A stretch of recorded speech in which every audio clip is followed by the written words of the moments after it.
मैं पहले महंगाई के रीजंस आपसे जानना चाहता हूं, फिर मैं 5,000 रुपए वाले नोट की तरफ आऊंगा। वो आपने एक फॉर्मूला दिया, लेकिन पहले ये कि हफ्तावार महंगाई हो रही है, पेट्रोल की कीमतें, बिजली की कीमतें, गैस की कीमतें। सनतकार तो कोई प्लान कर ही नहीं सकता, एक घर वाला भी प्लान नहीं कर सकता जो छोटा सा घर चलाता है। आखिर ये पॉलिसी स्ट्रैटेजी किस तरह की है? आप कुछ दिन हुकूमत के साथ रहे, वैसे भी आप इमरान खान साहब के उस मैनेजमेंट के जरा करीबी माने जाते हैं। ये स्ट्रैटेजी कौन सी है? कैसे हम पाकिस्तान को चला रहे हैं? क्यों ऐसा कर रहे हैं? देखिए, बात ये कि मैं ये बात एग्री करता हूँ कि हो सकता है कि कुछ चीज़ें गवर्नेंस के इशू आ रहे हों, मगर मैंने 2 आर्टिकल लिखे थे रिसेंटली बिजनेस रिकॉर्डर में रिगार्डिंग दीज एनर्जी इशू।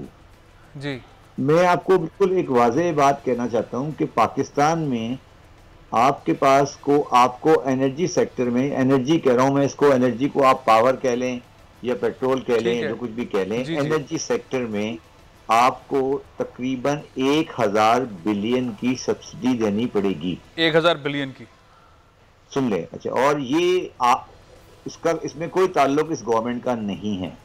अब प्रॉब्लम ये है हमारे साथ कि हमारा जो 1,000 बिलियन की सब्सिडी का अमाउंट है, ये हमारे बजट में इंक्लूडेड नहीं है। अब उसकी वजह से हम इसके लिए एडहॉक किस्म की मेजर्स लेते हैं और उसको फिल इन द गैप करते हैं। अभी मैंने ये बात इमरान खान साहब को भी कही है, और मैंने जब मैं गवर्नमेंट में था जब भी मैंने कही थी कि हमें आके बिल्कुल वाज़ेह अवाम को ये बता देना चाहिए कि हमें 1,000 बिलियन सब्सिडी देनी पड़ेगी। अच्छा, इसके बगैर आज हमारे कंज्यूमर में वो ताकत नहीं है कि वो उतना पैसा दे सके बिजली का।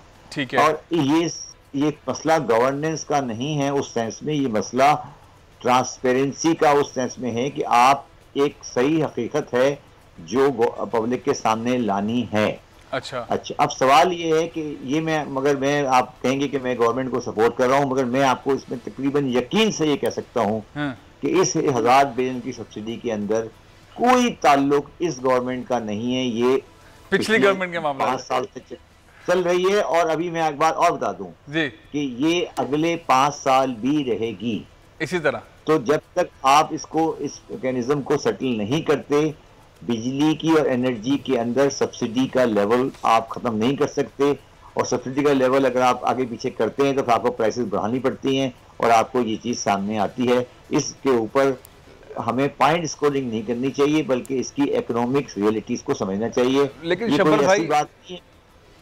एक बात यह है कि यही वो टीम, इमरान खान साहब की टीम जब अपोजिशन में थी तो ये बिजली के बिल फाड़ दिया करती थी, पेट्रोल की उसके ऊपर ऐसी तकरीरें करती थी, पार्लियामेंट के अंदर लोग टीवी पर देखकर तालियां बजाते थे। असद उमर की तकरीरें, क्या तकरीरें करते थे वो।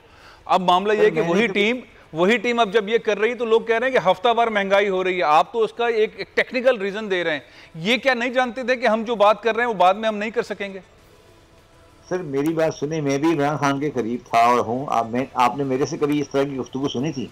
नहीं लेकिन आपसे तो बहुत सारे ख्वाब, आपने बहुत सारे ख्वाब दिखाए थे। मैं ख्वाबों की तरफ आता हूँ, मैं ख्वाबों की तरफ आता हूँ जो आपने ख्वाब दिखाए थे।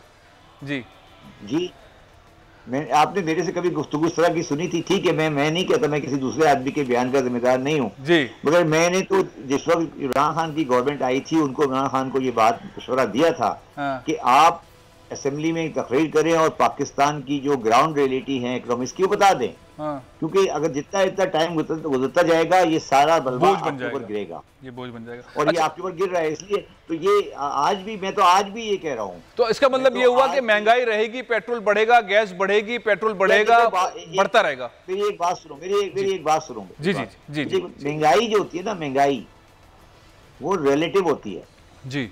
पाकिस्तान में 2 करोड़ आदमी ऐसा रहता है जिसके लिए महंगाई कोई चीज नहीं होती, और 18 करोड़ आदमी ऐसा रहता है जिसके लिए महंगाई रेलेवेंट होती है जी।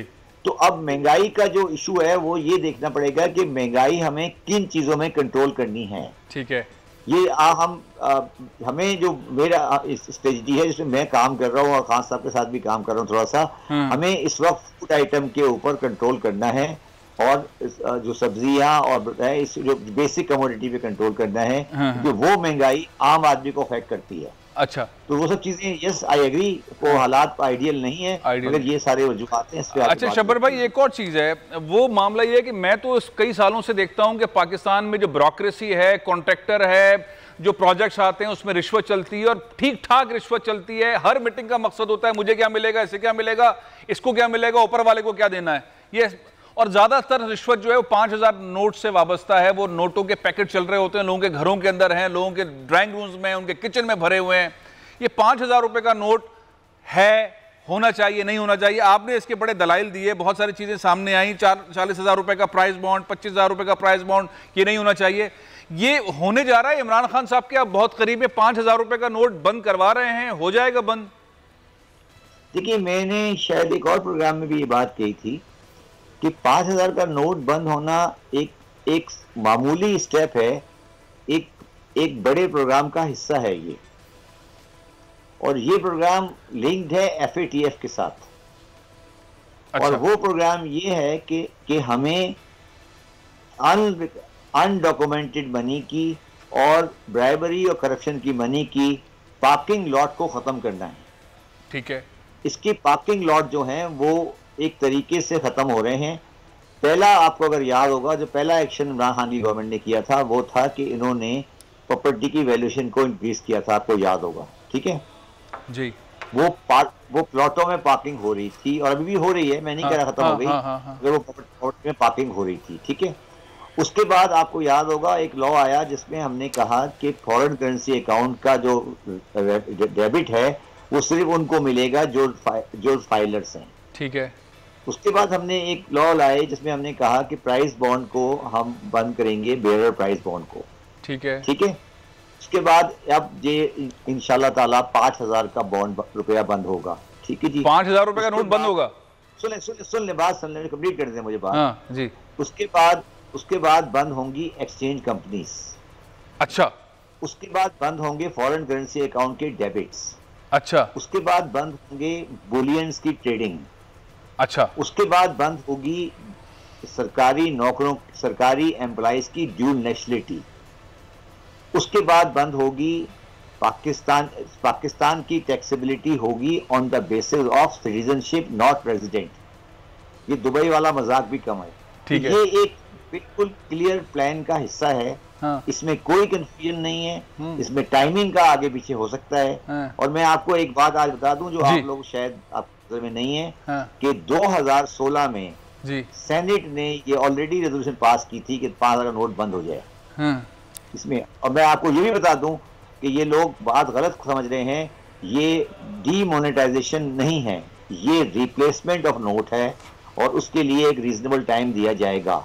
अच्छा। और उससे भी आगे तीसरी बात, आखिरी बात जो है वो ये है। हाँ। कि जो आप महंगाई की बात कर रहे थे, जी। ये महंगाई जो है, हाँ। इसकी बहुत बड़ी वजह एग्रीकल्चर कमोडिटीज और एग्रीकल्चर प्रोड्यूस के अंदर। मैं शबर भाई उस तरफ आता हूँ, असल लोगों को शबर भाई एक असल लोगों को परेशानी ये है कि मेरे पास तो घर में बहुत सारे 5000 रुपए के नोट हैं, पप्पो ने भी रखे हुए, दादी ने भी रखे हुए, मियाँ साहब ने भी रखे हुए, पूरे घरों के अंदर जो है कैश पे चलता है, बैंक अकाउंट में जमा नहीं कराते। उन लोगों के लिए क्या होगा? उनके पैसे जमा हो जाएंगे? हाँ, मुझे तो परेशानी नहीं है ना, मैं तो बड़ा खुश हूँ, मेरे पास तो कोई नोट 50,000 का नोट नहीं है। मैं तो मेरी अच्छी बात है। अगर परेशान है तो क्या बुराई है सर, अच्छी बात है ना। हाँ। अगर उन्होंने कैश रखा हुआ है तो बैंक में जमा करा दें, अच्छा, चेंज करा लें जाके, परेशानी क्या है। सब्सक्राइब करें और बेल दबाएं ताकि कोई खबर रह न जाए।